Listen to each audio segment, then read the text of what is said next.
Good morning friend, welcome to my YouTube channel student dictation zone. आज तारीख है 27 अप्रैल और आज मैं आपको यहां पर दैनिक जागरण समाचार पत्र की संपादकीय 80 शब्द प्रति मिनट और 100 शब्द प्रति मिनट की गति से बोलूंगा। अगर आप हमारे चैनल स्टूडेंट डिक्टेशन जोन में नए हैं तो चैनल को सब्सक्राइब करें, वीडियो को लाइक करें और इसे शेयर करें। तो आइए, दैनिक जागरण संपादकीय 80 शब्द प्रति मिनट स्टार्ट होगी 5 सेकेंड बाद।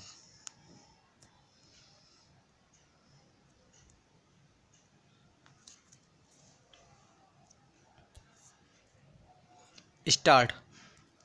प्रधानमंत्री की मुख्यमंत्रियों के साथ होने वाली बातचीत में लॉकडाउन को लेकर विशेष चर्चा होना स्वाभाविक है। इस चर्चा के आधार पर लिया जाने वाला फैसला कुछ भी हो, अब ज़रूरत इसकी है कि लॉकडाउन से बाहर आने की रूपरेखा बनाई जाए।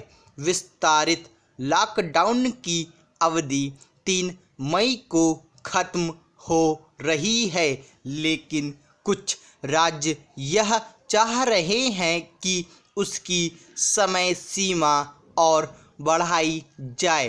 तेलंगाना ने तो उसे बढ़ा भी दिया है। निसंदेह वे अनेक राज्य लॉकडाउन बढ़ाना चाह रहे हैं जहां कोरोना वायरस से संक्रमित लोगों की संख्या अधिक है और जहां संक्रमण के नित्य नए मामले सामने आते चले जा रहे हैं। यह समझ आता है कि इन राज्यों को संक्रमण बेलगाम होने की चिंता सता रही है, लेकिन इसी के साथ यह समझने की भी ज़रूरत है कि लॉकडाउन को और खींचने का औचित्य नहीं बनता। राज्य सरकारें इससे अनभिज्ञ नहीं हो सकती कि लॉकडाउन एक बड़ी आर्थिक कीमत चुकानी पड़ रही है और इसकी सबसे अधिक मार दिहाड़ी मजदूरों, कामगारों को चुकानी पड़ रही है। यदि लॉकडाउन और बढ़ा तो निम्न मध्य वर्ग भी उसके दुष्प्रभाव में आ सकता है। इसके अलावा अर्थव्यवस्था को और अधिक क्षति भी हो सकती है। एक तो इस क्षति को वहन करना आसान नहीं और दूसरे तथ्य यह है कि जीवन रक्षा जीविका के साधनों पर निर्भर है। चूँकि लॉकडाउन के सार्थक नतीजे सामने आ चुके हैं और कोरोना मरीजों की बढ़ती संख्या के बाद भी यह दिखने लगा है कि हालात नियंत्रित रहेंगे, इसलिए अर्थव्यवस्था को गति देने के उपायों पर विचार किया ही जाना चाहिए। उचित यह होगा कि हॉट स्पॉट कहे जाने वाले कोरोना मरीजों के इलाके में तो सख्ती और निगरानी बढ़ाई जाए, लेकिन शेष इलाकों से चरणबद्ध ढंग से पाबंदियां हटाई जाएं। आखिर यह कितना उचित है कि कुछ मोहल्लों, कॉलोनियों के हॉट स्पॉट बन जाने की कीमत पूरा शहर चुकाए। ध्यान रहे कि जो शहर जितना बड़ा है वह विकास का उतना ही मजबूत इंजन है।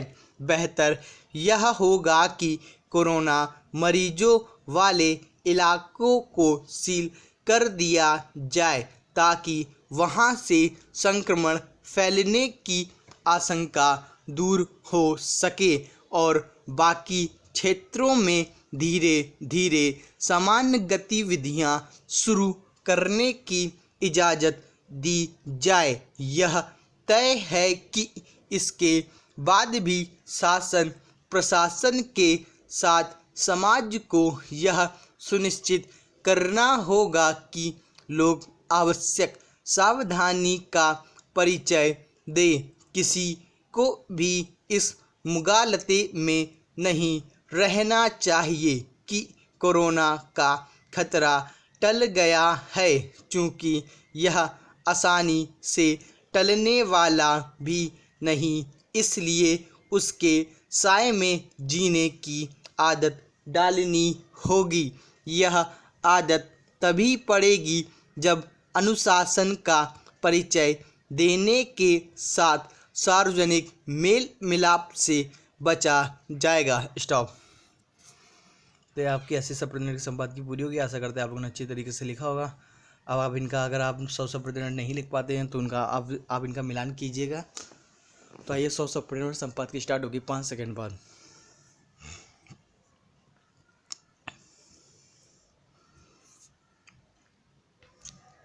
स्टार्ट।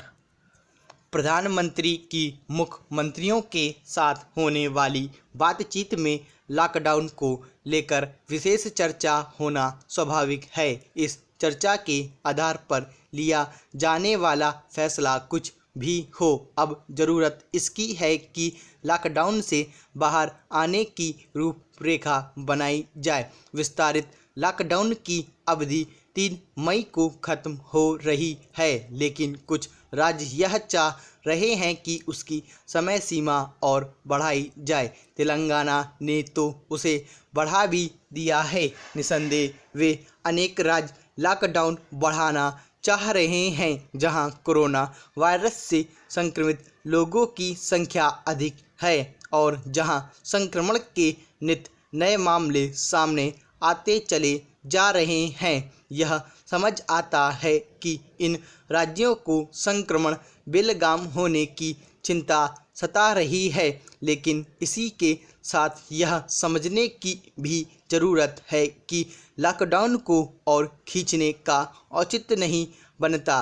राज्य सरकारें इससे अनभिज्ञ नहीं हो सकती कि लॉकडाउन की एक बड़ी आर्थिक कीमत चुकानी पड़ रही है और इसकी सबसे अधिक मार दिहाड़ी मजदूरों, कामगारों को चुकानी पड़ रही है। यदि लॉकडाउन और बढ़ा तो निम्न मध्यम वर्ग भी इसके दुष्प्रभाव में आ सकता है।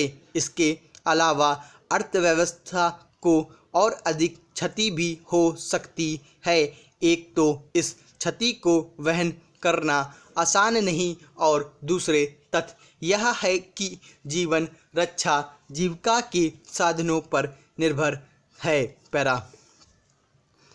चूँकि लॉकडाउन के सार्थक नतीजे सामने आ चुके हैं और कोरोना मरीजों की बढ़ती संख्या के बाद भी यह दिखने लगा है कि हालात नियंत्रित रहेंगे, इसलिए अर्थव्यवस्था को गति देने के उपायों पर विचार किया ही जाना चाहिए। उचित यह होगा कि हॉटस्पॉट कहे जाने वाले कोरोना मरीजों के इलाकों में तो सख्ती और निगरानी बढ़ाई जाए, लेकिन शेष इलाकों से चरणबद्ध ढंग से पाबंदियां हटाई जाएं।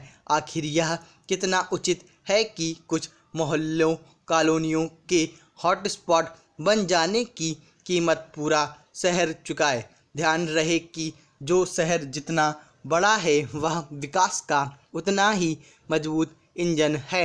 बेहतर यह होगा कि कोरोना मरीजों वाले इलाकों को सील कर दिया जाए ताकि वहां से संक्रमण फैलने की आशंका दूर हो सके और बाकी क्षेत्रों में धीरे धीरे समान गतिविधियां शुरू करने की इजाज़त दी जाए।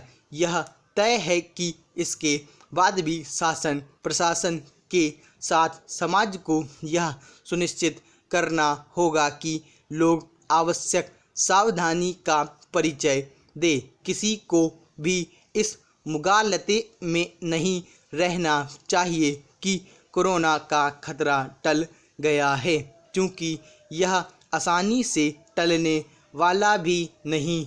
इसलिए उसके साए में जीने की आदत डालनी होगी। यह आदत तभी पड़ेगी जब अनुशासन का परिचय देने के साथ सार्वजनिक मेल मिलाप से बचा जाएगा। स्टॉप। तो ये आपके संपादकीय 100 प्रति मिनट की गति से हो गई। आशा करते हैं आप लोगों ने इसे लिख लिया होगा। ऐसी डिक्टेशन लिखने के लिए हमारे यूट्यूब चैनल सब्सक्राइब करें, standard dictation zone. Thanks for watching this video.